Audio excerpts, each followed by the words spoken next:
Bonjour à toutes et à tous, bienvenue sur Grand Lille TV en ce mardi 7 mai.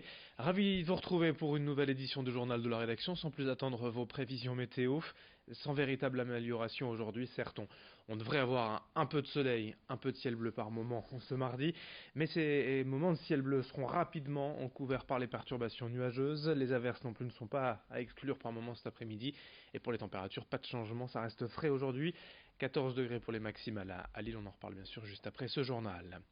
À la une, tout d'abord le sport féminin à l'honneur puisque la Coupe du Monde féminine de football c'est dans un mois tout juste, le 7 juin prochain. Les meilleures équipes du monde seront en France et notamment dans la région à Valenciennes pour disputer ce tournoi mondial.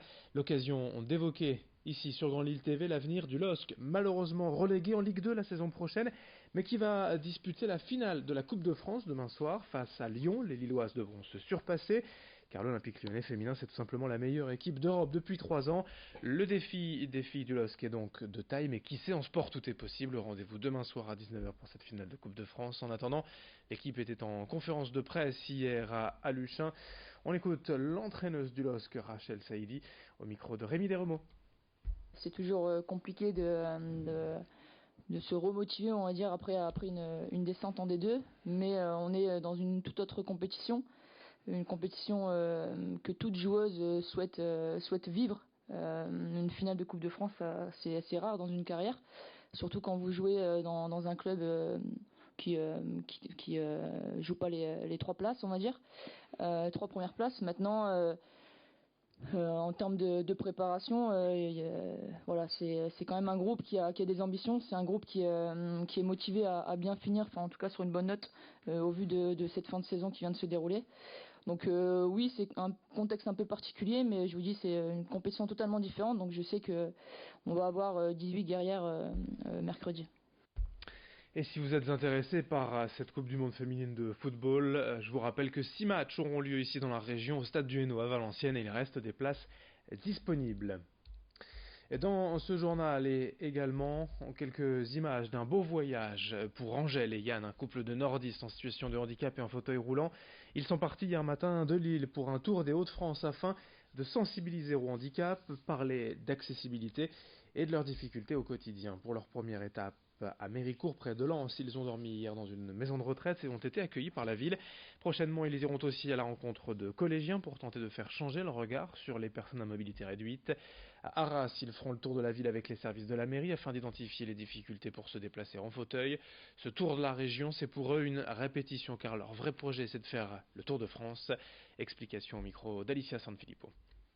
C'était un grand projet de grande ampleur, difficile à réaliser, mais j'ai cru au projet d'Angèle et de Yann. Leur demande est de rencontrer beaucoup de personnes, mais aussi de parler d'accessibilité et de montrer le quotidien de deux personnes en fauteuil roulant. On est quand même dans un monde où tout le monde est individuel et il faut changer un peu ses mentalités et puis être dans l'entraide. Depuis quelques jours, la compagnie aérienne belge TUI Fly propose de nouvelles destinations au départ de l'île Léquin. Cet été, 2 de ces avions seront basés ici même à l'aéroport régional. D'ordinaire transporteur pour le tour opérateur de voyage tout compris TUI, la compagnie ici développe cette saison une offre de vol sec à destination du bassin méditerranéen avec le Maroc, la Grèce, l'Italie, les Baléares et les Canaries. Explication avec Édouard Olagnier de l'aéroport de l'île Léquin joint par téléphone. Ce sont des destinations vers le bassin méditerranéen, donc ça concerne, je dirais, des destinations historiques comme Agadir, Marrakech, mais aussi maintenant Palma, Ibiza, Malaga, Tenerife, Palerme, Héraclion. Toutes ces destinations-là sont désormais disponibles en vol sec, et à compter du 9 juin, il y aura 2 nouvelles lignes régulières qui s'adressent aux amoureux du Maroc ou à des gens qui ont de la famille ou un pied-à-terre au Maroc, puisqu'on aura des vols vers Casablanca et vers Nador. Dans cette édition également des images de l'exposition Intenso Mexicano à l'Hospice Comtesse. Dans le cadre d'Eldorado, le musée du Vieux-Lille dévoile des œuvres mêlant peinture et photographie dans une ambiance et évidemment d'Amérique centrale, du Mexique, de Diego Rivera à Frida Kahlo, en passant par d'autres peintres et photographes mexicains. L'exposition plonge les visiteurs dans une ambiance colorée et gaie, véritable témoignage de la culture mexicaine. Ces œuvres viennent pour la plupart du Musée national de Mexico et sont tout à fait accessibles au plus grand nombre de par leur gaieté, leur couleur, leur courbe. C'est à voir jusqu'au 30 août à l'Hospice Comtesse à Lille. Présentation au micro d'Alicia Sanfilippo. C'est rare et à ma connaissance la première fois qu'il y a une collection d'autant d'œuvres d'artistes mexicains à Lille et des œuvres exceptionnelles. Ça me semble très intéressant, que ce soit d'un point de vue politique, plastique également, visuel. C'est une exposition qui soulève beaucoup de questions et qui permet aussi d'avoir une vision d'ensemble du Mexique très intéressante selon moi.